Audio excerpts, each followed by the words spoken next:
Now, your ABC6 Storm Tracker weather with Chief Meteorologist Jeff Denoyer. Well, certainly no rain today, but it turned out to be a really nice sunny day. It was great, but we certainly had our fair share of rain since Monday. I want to show this graphic. It's something that we've been talking about yesterday and today. All the rain that fell Monday and Tuesday, right? You see this huge area of rain, like all these purples. It's like 8, 9, 10 inches of rain. Just incredible amounts that we had in Providence County. Now, keep in mind, when I show you the drought monitor graphic, it doesn't include Tuesday's rain, but it wasn't quite as heavy. Monday was the one day that we had those staggering totals. So take a snapshot of the rainfall, and now let's look at the drought monitor and look at that little bubble right there. That's where we had the biggest drop by far when it comes to where we're at with the drought. Parts of Providence County, Northwest Kent County, dropping it back into the moderate range. We haven't seen that in a long time. But when you look at the big picture, there's still a lot of areas in severe or extreme drought, including at the coast, where you did not get as much rain earlier this week, and therefore you are still in the red. It moved a little south, but you're still in the red. Areas up in Boston still in the red as well. Areas in northern portions of Rhode Island got a little bit of a break out of the red into the severe, but we're still in a drought. Like, this is not ended yet. I know the numbers were staggering. Copious amounts of total rainfall on Monday and added a little bit to Tuesday. But when you take a snapshot of the TF Green totals, we're still year to date below where we should be by almost 3 inches.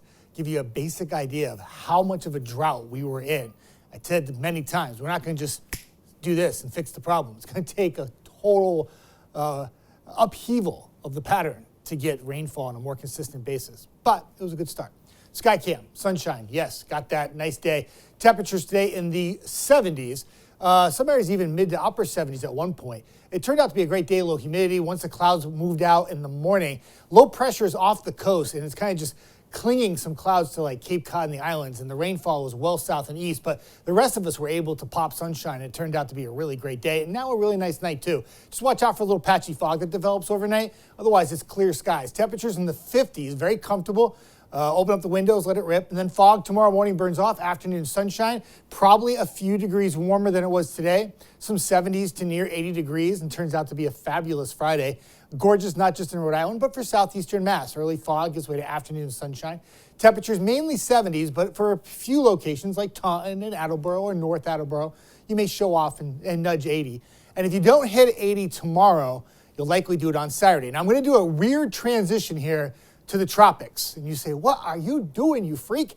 Tropical tracker. Well, we got to talk about Earl. Now, Danielle is no longer. Danielle has gone post-tropic and just spinning around in the North Atlantic. So it's all about Earl. It's a hurricane that will likely become a major hurricane, meaning Category 3 or higher in the next 24 to 48 hours. There's a hurricane watch for Bermuda, though it looks like the strongest part of the storm will stay just off the coast. But I talk about Earl because Earl is churning in the Atlantic, and it's a big hurricane, right?